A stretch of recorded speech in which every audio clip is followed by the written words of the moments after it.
जय माता लक्ष्मी की जय। श्री हरि। 8 मई को मोहिनी एकादशी पूजा के समय सुनाई यह कथा, मिलेगा हजारों गायों के बराबर आपको पुण्य।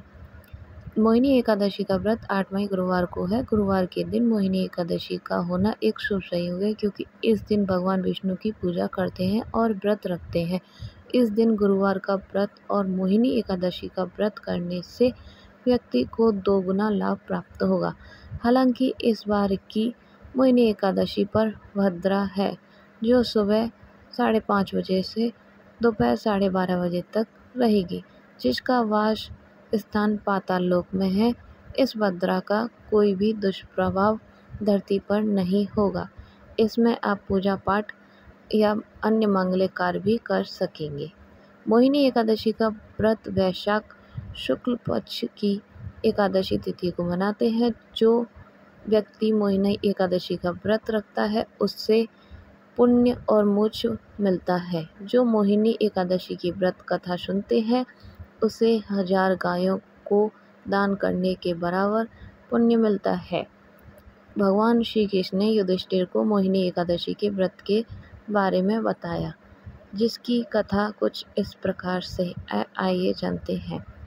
एक समय सरस्वती नदी के किनारे वृंदावती नगर था, जिस पर राजा द्युतिमान का शासन था। चंद्रवंशी राजा द्युतिमान के नगर में धनपाल नामक वैश्य रहता था। वह जितना धनवान था उतना ही पुण्यात्मा भी था। धर्म, कर्म और पूजा पाठ में उसका मन लगा रहता था। वह भगवान विष्णु की पूजा करता था और व्रत भी रखता था। उसने कई जगहों पर धर्मशाला और भोजनालय बनवाए थे। धर्मार्थ कार्यों के तहत उसने काफ़ी संख्या में पेड़ और पौधे लगवाए थे।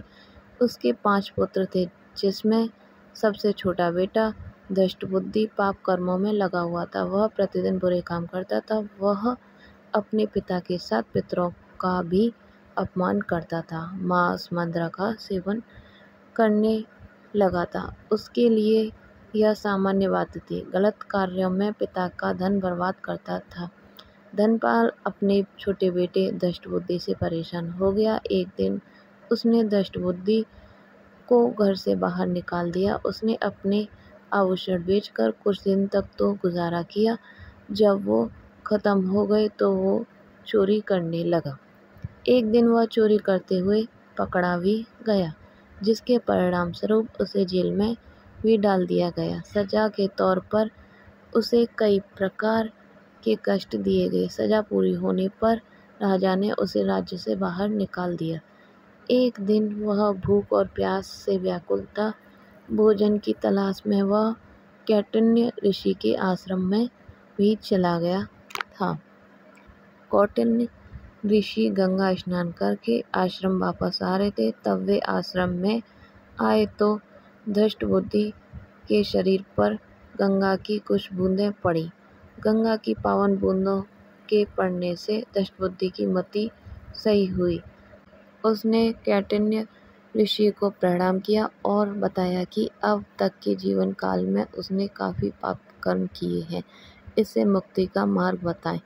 तब कौटिन्य ऋषि ने कहा कि वैशाख शुक्ल पक्ष की एकादशी आने वाली है, जो मोहिनी एकादशी के नाम से प्रसिद्ध है। तुम विधि पूर्वक मोहिनी एकादशी का व्रत और भगवान विष्णु का पूजन करो। मोहिनी एकादशी व्रत और विष्णु कृपा से तुम्हारे पाप मिटेंगे और पुण्य की प्राप्ति भी होगी। श्री हरि तुम्हारा कल्याण करेंगे। कौटिन्य ऋषि के सुझाव के अनुसार ही धष्टबुद्धि ने मोहिनी एकादशी का व्रत रखा और पूजन किया। भगवान विष्णु की कृपा से उसके पाप मिट गए। जीवन के अंत में उसे मोक्ष की प्राप्ति हुई। वह गरुड़ पर बैठकर भगवान विष्णु के धाम चला गया। Thank you for watching this video. Please subscribe to my YouTube channel. Please like my video and support me. धन्यवाद। आपको ये वीडियो कैसी लगी प्लीज़ कमेंट में श्री हरि, हर हर महादेव और माता लक्ष्मी का नाम अवश्य लिखें। Thank you.